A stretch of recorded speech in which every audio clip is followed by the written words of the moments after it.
Nah, selama ini saya sehat-sehat aja gitu ya. Makanya teman-teman jangan ketipu ya sama bentuk badan kita yang sehat. Tiap pagi pasti ngaca, wih bagus badannya, wih langsing. Belum tentu akan. Jadi meskipun kita sudah ada jaga pola hidup yang sehat gitu ya.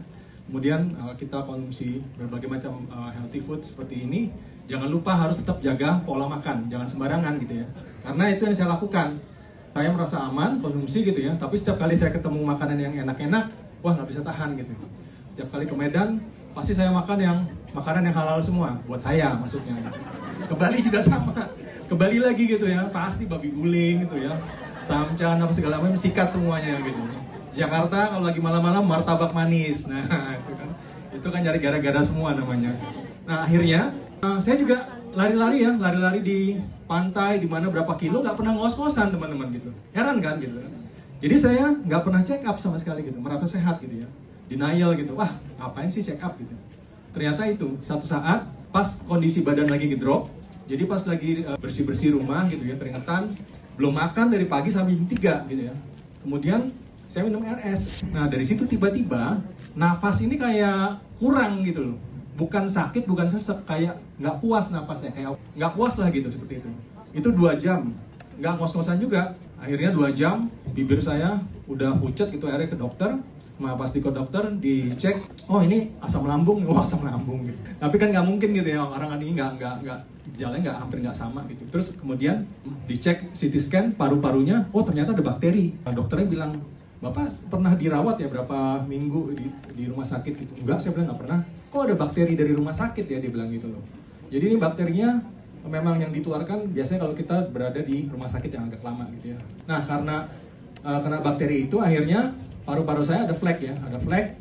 Jadi kapasitas oksigennya berkurang yang masuk ke jantung saya gitu, ke badan saya gitu. Nah akhirnya pas dicek detak jantungnya dan jantung, oh ya pas saya tanya ini COVID, oh, bukan katanya, ini bakteri lain dia bilang. Nah terus di EKG dicek denyut jantungnya, loh ini kok kayak tanda-tandanya ada penyumbatan ya. Saya kan nggak percaya gitu, wah mana mungkin, ini harus dikateter, nggak mau saya bilang gitu. Akhirnya saya pindah ke tempat yang lebih dekat di tempat dekat rumah adik saya supaya ada yang mantau gitu ya. Bener ya, pas dicek di sana di kateter, dokternya langsung melotot marah-marah gitu ya. Pak, Bapak sudah tersumbat 100% dia bilang, di 2 tempat bilang gitu ya. Terus kemudian saya diam aja.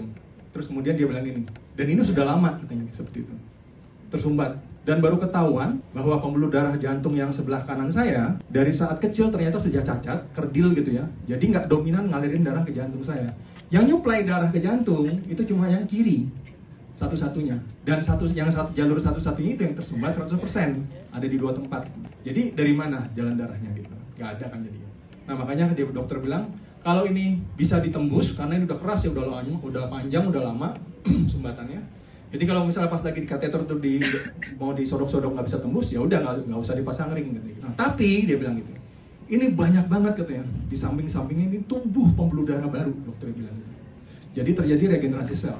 Nah, ini puji Tuhan ya, kemurahan Tuhan, saya bisa hidup, saya bisa bersaksi sampai saat ini, dikasih kesempatan hidup yang kedua. Jadi ternyata saya sebelumnya memang sudah rutin konsumsi usus Subadasi, tapi cuma satu-satu untuk maintain aja gitu ya. Tapi ternyata itu juga membantu.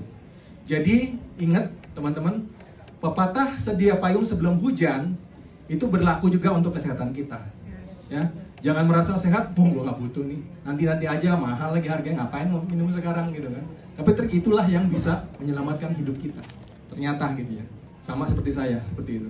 Nah akhirnya ada dokter juga yang bilang, kasus kayak kamu ini ada kata yang kekuatan proses regenerasi sel tubuhnya yang bagus gitu, jadi cepat ya gitu, seperti itu. Tapi tetap yang selamat tuh dikit rasionya, kecil dia bilang gitu.